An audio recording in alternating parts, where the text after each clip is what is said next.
So good morning guys. आज हम चालू करने वाले हैं एक ट्यूटोरियल सीरीज़ जूमला 3 के ऊपर, जिसमें हम बिल्कुल बेसिक से लेके एडवांस तक सारे ट्यूटोरियल्स कवर करेंगे। सो बेसिकली जूमला एक कंटेंट मैनेजमेंट सिस्टम है, और कंटेंट मैनेजमेंट सिस्टम में हमारे पास एक बैक एंड होता है और एक फ्रंट एंड होता है, और बैक एंड से हम अपनी सारी वेबसाइट को कंट्रोल कर सकते हैं। इसके अलावा एक सबसे बड़ी शर्त ये होती है कि अगर आप एक CMS में काम कर रहे हो तो उसका इंटरेक्शन जो होता है एक डेटाबेस से होता है। ओके, सो बेसिकली देखते हैं कि जूमला क्या है। तो आप जूमला का जो पैकेज है वो डाउनलोड कर सकते हैं joomla.org। यहाँ पर जाके और जूमला वाला जो नेविगेशन है उसके नीचे आपको एक 3.1 फुल पैकेज मिलेगा, आप इसे यहाँ से डाउनलोड कर सकते हैं।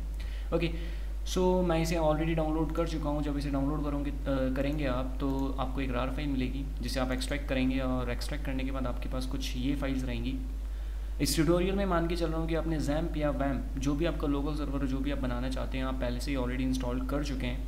ओके, सो मैं क्या करूँगा, जस्ट ये सारी कॉपीज़ को कट करके या कॉपी करके जैसा भी आप चाहते हैं, और अपने सर्वर के रूट पे जाऊँगा। मैं XAMPP यूज़ कर रहा हूँ तो मेरा जो सर्वर का रूट होगा कंप्यूटर, उसके अंदर C ड्राइव और उसके अंदर XAMPP और उसके अंदर htdocs।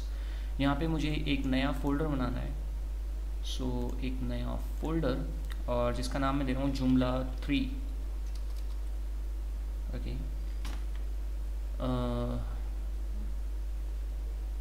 सो मेरी ये फाइल्स जो हैं मेरे C के अंदर जो मेरा रूट है वहाँ पे सारी फाइल्स कॉपी हो रही हैं। और जैसे मैंने इस फोल्डर का नाम दिया है Joomla 3, स्पेलिंग थोड़ी मिस्टेक है, अभी इसकी कॉपी होने के बाद हम सही कर लेंगे, कोई प्रॉब्लम नहीं है। तो Joomla 3 जो होगी अब मेरे रूट की URL हो जाएगी। जैसे मैं localhost/Joomla 3 पे जाऊँगा तो मैं अपने रूट के इंडेक्स फाइल को एग्जीक्यूट कर पाऊँगा। ओके, सो मेरी URL क्या हो जाएगी अगर मैं लोकल हाउस पे काम करूँ तो localhost/Joomla 3। Okay, thank you. अब मैं यहाँ पर जाकर इसको रीनेम कर लेता हूँ। एक मिनट, एक बार कॉपी हो जाए।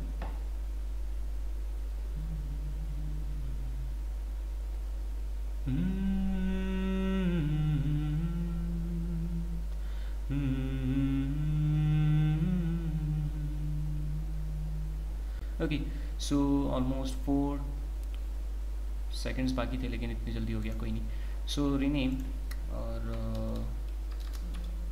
Joomla 3। ओके, सो मेरी सारी फाइल्स रेडी है मेरे सर्वर के रूट पे। सो मुझे कुछ नहीं करना, मुझे जाना है localhost/Joomla 3। ओके, बहुत बढ़िया।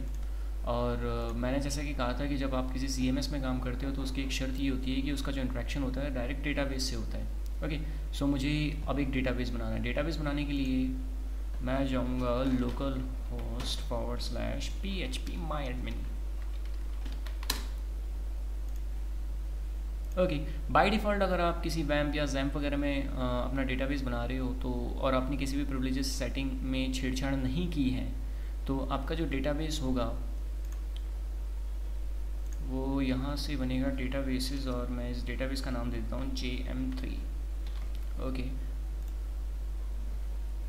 और अब यहाँ पे देखिए जिस टैब लेवल के आगे एस्ट्रिस है, इसका मतलब ये हमारे पास मैंडेटरी हमें इसे भरना है। साइट टाइटल मैंने दिया, title goes hair, and admin email मैंने दिया abc@xyz.com। इसका मतलब आप जो भी आपका ईमेल एड्रेस है आप यहाँ पे दे सकते हैं।